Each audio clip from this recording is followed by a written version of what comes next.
It's Charter California Edition. My name is Brad Pomerance, and we are joined again by Josie Gonzalez. She is a member of the Board of Supervisors in San Bernardino County. And I want to speak with you about a concept of unincorporation. I think for those that live in cities and urban centers, we may not have a sense that there are communities that are not part of cities or towns. They don't have a mayor or a city council member to turn to. They only have their county. San Bernardino County, I presume, is one of those, given it's the largest geographic county in the lower 48, that has huge swaths of unincorporated territory. Explain. Well, San Bernardino County, being comprised of on or about 22,000 square miles, has as a majority unincorporated areas. Majority. Absolutely. Wow. And major centers of population, as you know, Rancho Cucamonga, City of Fontana, San Bernardino, obviously highly populated. But these, of course, are much closer to the coast, to Riverside County. Yep. I mean, they're the cities, it's inland California, but barely. Absolutely. Orange County, very little unincorporated. Absolutely. So in the Inland Empire, Riverside County has also a great deal of unincorporated area. But you're absolutely right, Brad. The population of the unincorporated area resident continues to rise, contrary to what at one time was declining with annexations.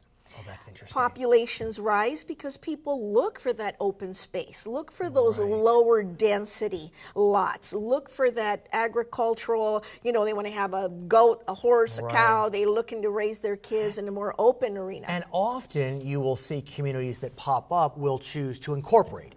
East Vale in Riverside County, for example. But you know that some of these newer cities in Riverside County have really been struck by fiscal calamity because the VLF has been taken from them. That's a whole other complicated area. So what it does tell me, though, is it's highly unlikely that unless the VLF issues resolved, that we will see more incorporation of newer communities, and so unincorporated areas will continue to have decent population. And so do the challenges arise of meeting the needs of these unincorporated area residents. You think about, do these residents have parks? Do they have community centers? What do they do when they become seniors? They end up having to leave the area where their home, their children, their friends are in order to go and become an economic impact on cities who have built senior housing, but to make it worse because they are non-city residents, they take a number at the end of the line and wait to see until there's availability that they can qualify and for. They don't have familial support because they've gone to the big city to find the services that the unincorporated areas cannot provide. Yes. So you, though, representing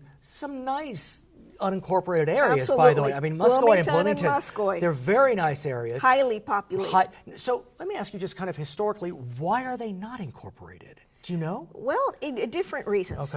Muscoy ended up actually moving forward and getting very close to becoming a town. Is that different than a city? Yes. It is. It's in the progression, it's in the process, in the phasing in of qualifying, earning your stars, so to speak. And for our viewers statewide, is Muscoy geographically next to San Bernardino City? It is within the sphere of influence of the city of San Bernardino, and should the time come when the city would be economically able, that's another story again, to incorporate and to annex, they can and they will. So it's not only in the sphere, but it's next to it. Bloomington is in the sphere of influence of the city of Rialto. Got it.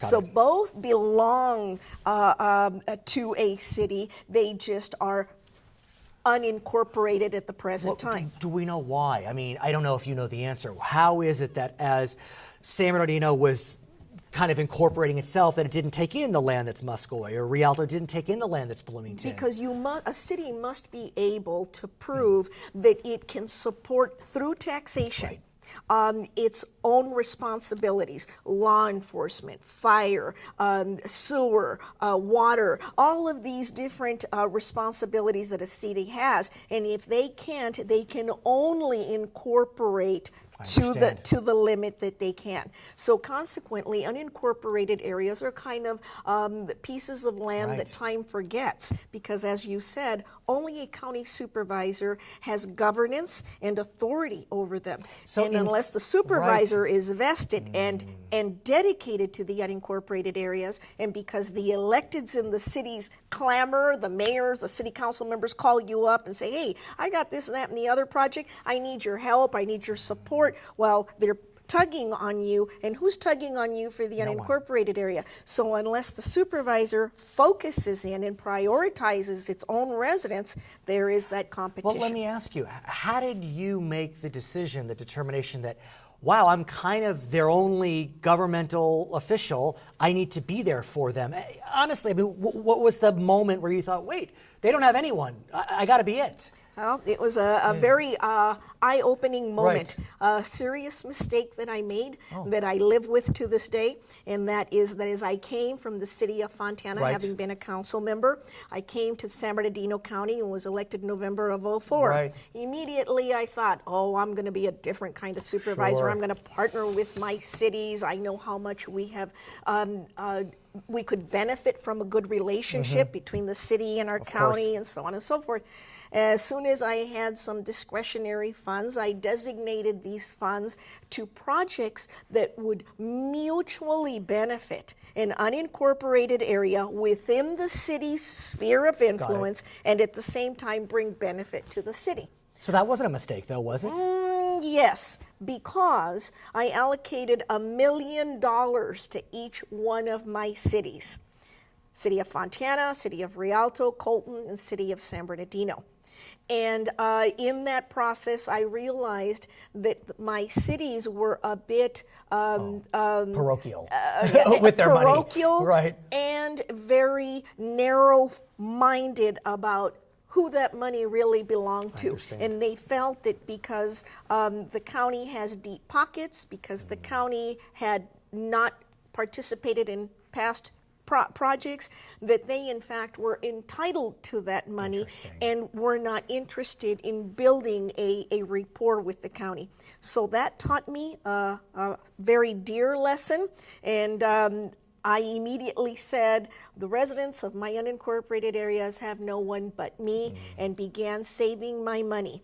And for 8 years, I know where you're going. I have done this, and today, I know where you're going. Today, we have the Baker Family Learning Center, which is opened. Opened. Library, preschool services. In Muscoy. In Muscoy, the people, the children are just, the school district out there is just embracing this opportunity, and soon to have the groundbreaking. Tell us about this, about the Bloomington Affordable Housing Community. I am telling you, the Bloomington Library is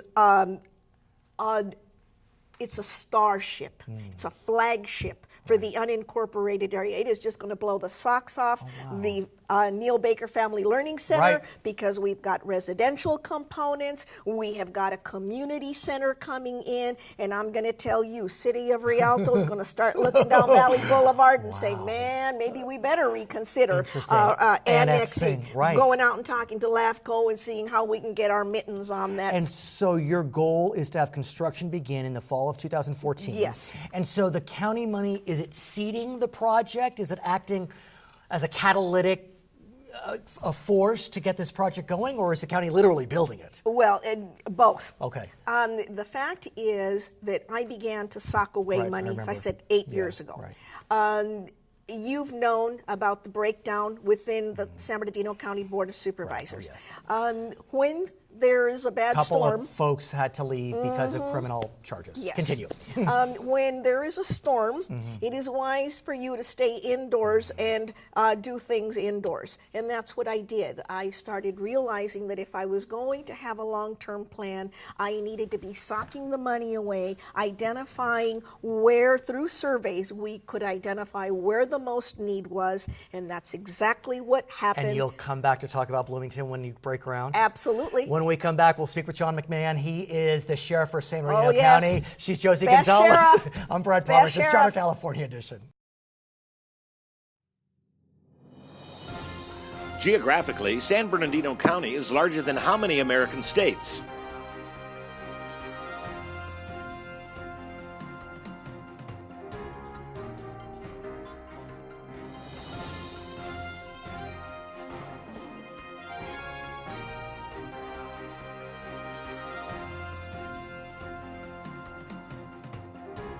It's Charter California Edition. I'm Brad Pomerance. Thank you for joining us today. We are joined by John McMahon. He is the sheriff for San Bernardino County. He is going to be running for election in June 2014. That's the primary. You are running for election because you had been appointed to the position. We congratulate you on your appointment about a year ago. How's your new job? It is wonderful. I truly enjoy what I'm doing. I've been doing this for 29 years with this department, and we have an incredible organization, and it's absolutely my pleasure to be leading this organization. So let's talk about one of the biggest challenges any sheriff's department faces in the state of California, and that is the change in how we incarcerate in the state. As you know, realignment became the law of the land in October 2011 as a result of a U.S. Supreme Court decision which ruled that our state prisons were overcrowded.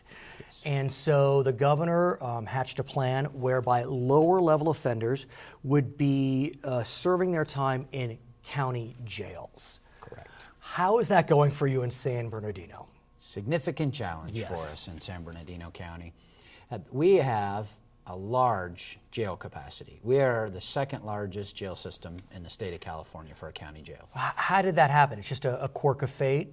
It's been some progressive thinking by the folks that have been in my position in years past. And in addition, we're opening a new facility, an expansion of a current Adelanto detention center. Yeah, let's talk about that because, boy, how fortuitous is that? Because as I understand it, the project began its expansion before realignment. Absolutely. And so you got lucky because you had this project already green-lit. Funding was tight. Right. You weren't going to get any more funding. Right. And so now, it's opened February 2014. Yes, huge for us. And then Sheriff Gary Penrod was part of that process, and that was funded under the AB 900 program. Right. We received a $100 million grant to build that facility. So tell us more about Adelanto. I guess it's now called High Desert Detention Center. It's an expansion? Correct. We bought that facility from a private company years ago, and it's about 706 beds in its current configuration, but dormitory style housing, not the cells. And you talked just briefly about the difference in realignment and the inmates we're dealing with, and a dorm setting doesn't necessarily work so well with this new type of inmate. Right. So we were able to secure that funding and build that facility and add 1,392 additional beds to our already 6,000 capacity, making us just shy of 7,500 beds. But Adelanto had about 600. Now it will have over 2,000. Is that right? Yes, it had 706, and we're adding 1,392 more. That's huge. Huge. I mean, that Huge is facility. huge. And I have to think that if a time comes where the state needs to transfer prisoners out because of any federal court order, they may turn to San Bernardino, who may have some available bed space. Probably not. Probably at this not. point. Okay. You mentioned in October of 11 is Right. when realignment came into effect, and our 6,000 jail beds were nearly full then. Oh, really? And to put the impact in perspective for our county, we have done historically a great job of identifying criminals. Our DA, Mike Ramos, does a wonderful job and his staff prosecuting them, and we would send about 425 inmates a month to the state prison system pre-realignment. I'd love to hear what you do now. Because of the changes, we have to keep the triple nons Right. now, the non-violent, non-serious, non-sex offenders. Right.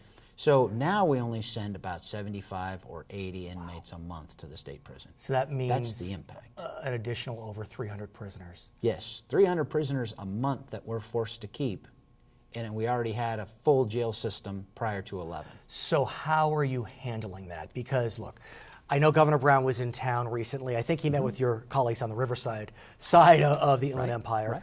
But realignment's here. Yes. And Governor Brown doesn't like it. I know many in law enforcement don't like it, but there isn't a lot of choice. I mean, the courts have been very clear. Lately, the courts have been giving some extensions. Governor Brown's looking for some more extensions. We'll talk about that momentarily. But how are you handling it? You can kick and scream all you want, but... You're exactly right, Brad. It's here to stay. So we have to make the best of it. And now I truly believe, and we've said this from the beginning, that the counties can do a better job in rehabilitating and reducing recidivism. And we are forced to change our programs, deliver whatever services we possibly can to these inmates to keep them from coming back to jail. How is that going? Part of the rationale behind realignment, in addition to the hammer of the Supreme Court of the United States, was if you incarcerate lower level offenders closer to home, there's a greater chance that as they reintegrate, they will not recidivate because there'll be programs closer to home, their family support will be there. Have you seen that desired goal in practice? We have. Those that are on probation, once they're released, the recidivism rate is in the mid 40% range. Which is pretty, I mean, it sounds high, but compared to 70% from a few years ago, Correct. Not bad. It's huge. We're making some great progress. And we have a lot of work to do. Right. So what are your programs? What are you doing for these triple nons that are in your custody? We have historically delivered programming, whether it be GED, ESL, life skills training, family reunification. We have some folks from Cal State San Bernardino that are interns that come to our facility and teach the parents, which are our inmates, how to be parents. And then we bring their children into the jail facility in a special designed room to reintegrate them, because we know that mom and dad are coming home. And we want mom and dad to be successful in dealing with their children and try to keep them from going back into the lifestyle that got them in jail in the beginning. And that's just one. We started a program that we're very proud of, partnered up with County Fire. And I know where you're going. Yes. it is incredible. Tell us. That Cal Fire as well as CDCR, or State Corrections, have been working with fire crews for years. Well, since this realignment problem, they don't have near as many inmates as they used to. So we started our own fire camp program in our county, partnered up with our county fire department. It's been a huge success. We have 26 inmates currently in that program. They've been deployed to a number of fires. They've fought fires in Fontana and Wrightwood. My question, though, is I'm not sure if I spoke with someone from your county or another county, but I have to think that these 26 are obtaining remarkable skills by being part of these fire camps. Yes. Are they eligible to be considered for a position with the fire department once they're released, or does their record preclude them? That was the big question that I asked prior to us incorporating that program. And yes, the answer is yes. Oh, really? There are federal facilities as well as private contractors that fight wildland fires that will hire these folks. I would hope so. I mean, obviously, I don't know the individuals, Yes. but it seems to me if they're gaining this experience, it would be such a shame if they couldn't then take that experience, because that's the goal. I mean, if you're a triple non, you're going to get out soon. That's right. So you might as well. I want to shift gears slightly, talk about an innovative program you have called Project Hope. Yes. Dealing with those that may be homeless, a tremendous challenge for law enforcement. Many of our homeless are just service resistant. They're not interested in services. We know the city of San Bernardino faces its challenges. I know you're the sheriff and they have their own department, but be that as it may, talk to us about the challenges you face and what Project Hope hopes to accomplish. Well, we have seen over the years an increase in the homeless population, and part of it is economy driven, and good quality folks that were living in apartments or houses that for whatever reason, losing their job or whatever it may be, they ended up, and including their family, in these types of conditions. In addition, there's a number of them that have mental health associated issues. They've been part of programs before, been receiving medication, but for whatever reason chose not to continue down that path, and they start to self-medicate with illegal drugs and alcohol. Our plan is to try to work with this population, because ultimately, in my mind, it comes down to quality of life. And nobody likes to see a homeless person panhandling in a gas station or the bank or whatever it might be. We've partnered up with the Department of Behavioral Health, and we're actually going into those homeless camps with a deputy sheriff and DBH employee, and we're spending time with that group trying to get them out of that situation.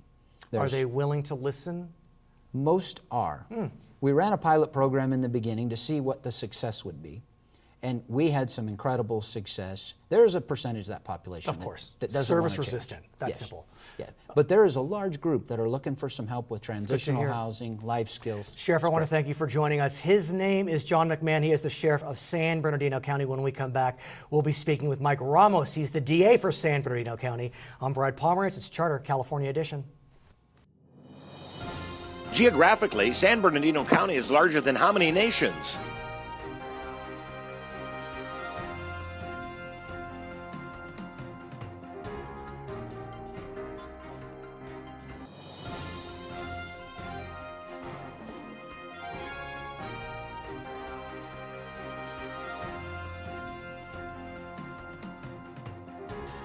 It's Starter California Edition. I'm Brad Pomerance, and our guest is Mike Ramos. He is the district attorney in San Bernardino County. And sir, I've known you for some time, and you have been a tireless advocate for victims and victims' rights. Thank you. Thank you very much. No, it's a fact. And so I wanted to get a sense from you what you are doing as of late to support victims. And it's interesting because at some point we're all victims. I was mugged once, and it's daunting, and so... Well, let me tell you, it's my passion. It's what drives me. It's what gets me up every day for this job I love. And I have an office that's doing outstanding work for victims of crime. And anywhere from your victims that affect quality of life, whether it's a burglary of your home to the worst scenario of somebody's life being taken, being murdered by a situation like that. So, it's something that drives us every day, and I am very proud of this office. So we lead the state in various categories in victims' rights, victims' restitution. And let's talk about, you have a specific bureau of victim services. Yes, I do. And so is that unique to San Bernardino County, or do other counties as well? No, other counties, but what I did, what was unique is my head of my victim services department, I made her in 2003 a part of my executive staff team, and I gave her the title of chief over victim services because she wears so many hats. They do great work, and with the advent and my push to what we've been able to accomplish, she was an integral part of my It's interesting you talk about victims because under the Constitution, victims don't have prescribed rights. Yes. Defendants do. And so it's an imperfect system, and we understand why defendants do. I don't know how you'd prescribe constitutional rights to a victim. Let me tell you something, and that is a huge point, and it's a huge priority for me in the coming years. We now in the state have Marcy's Law. We talked about victims' rights, and they have a right to be in court and have their rights heard. But we need to step up as a state, and as a nation. I belong in the National DA's Association as vice president. We are moving for a constitutional amendment to add to the United States Constitution for victims' rights. Explain. Well, I'm not aware of this situation. Okay. We know the Constitution is the best in the world. Of course. And it has good things in there for suspects, defendants, protecting their rights. What about the right to a speedy trial for a victim? What about the right to make comments as far as sentencing? Just kind of like I guess that's not Marcy's in the Constitution. It's not in the Constitution. So a victim does not have a right to make a statement. The victim has a right to make a statement depending on the state laws. State laws. I want a national constitution, an amendment to the Constitution that says these are now stated in the Constitution of the United States that victims, like defendants, have these rights. And what's happening? Well, we're getting a good push. We got to get the congressional delegate to push this through. We've got all of the state organizations supporting it. The National District Attorney's Office is supporting it. And it's going to be a very proud moment in my career if we can get this accomplished. In addition to the ability to testify, which we do have in California, I understand, there's also a restitution fund, a compensation fund. Victims may not realize that. And I'm very familiar with it. I was fortunate, Governor Schwarzenegger in 2004 appointed me to the California Government Claims and Restitution Board, where we oversee millions of dollars that go to victims of crime for therapy, the worst scenario, burial costs, to help families get through this, molestation cases for counseling, et cetera, et cetera.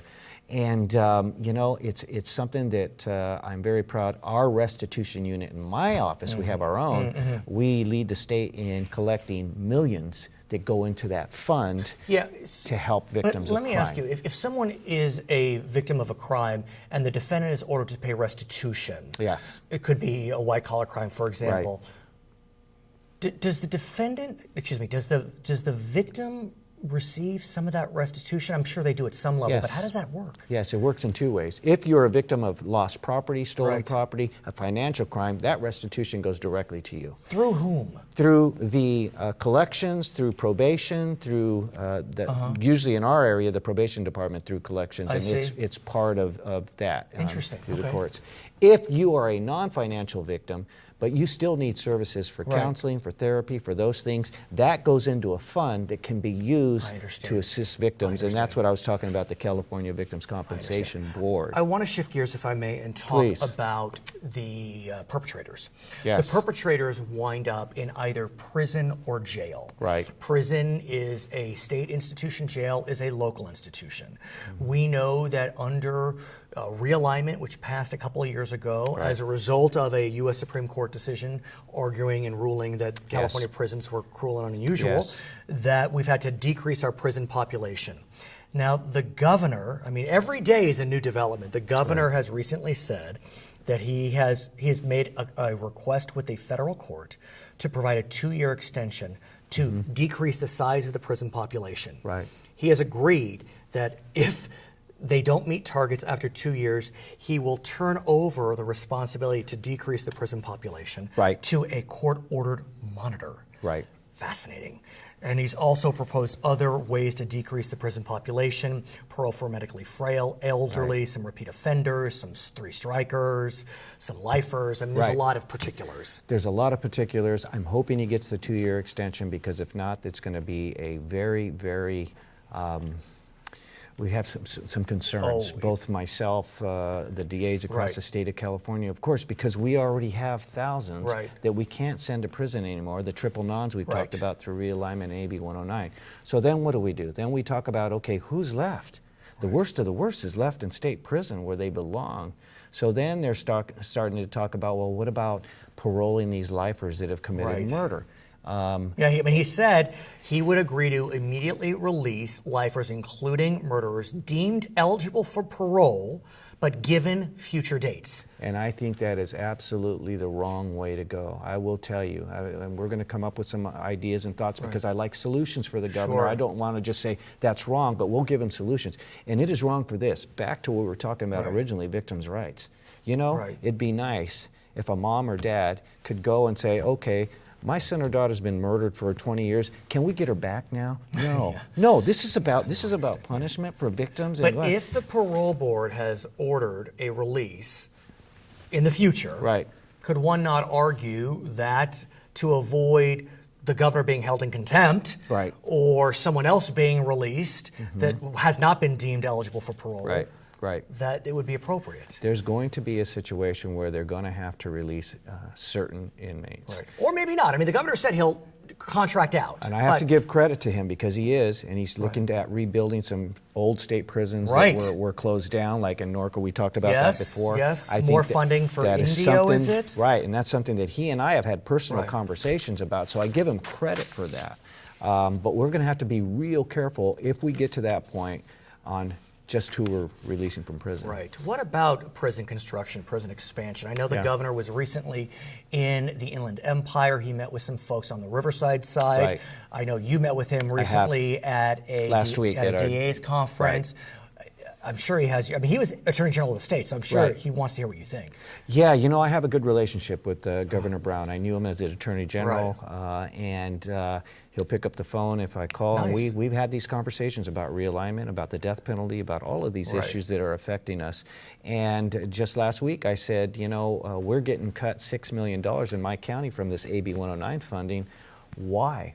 How did that happen? And he had no idea. He goes, I got to talk to my staff. Mike, I didn't know that was happening. So I'm able to grab him and say, which is nice. Look, you want local control, then you have to fund it. Well, what about, though, the question of prison construction, which is state, jail expansion, which is local?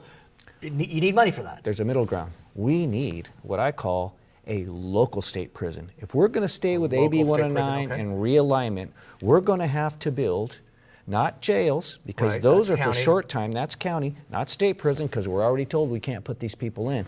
But there is a whole new diagram of some kind of institution for long-term inmates that are going to have health benefits, mental health benefits. If not, the same thing that happened with the state, the Supreme Court, is going to happen to us locally. No, there's no doubt. Is there a state prison in this area as we speak in the Inland Empire? There's Chino State Prison. That's it. Chino State Prison and the women's prison. His name is Mike Ramos. He is the DA for San Bernardino County. I'm Brad Pomerance. It's Charter, California Edition.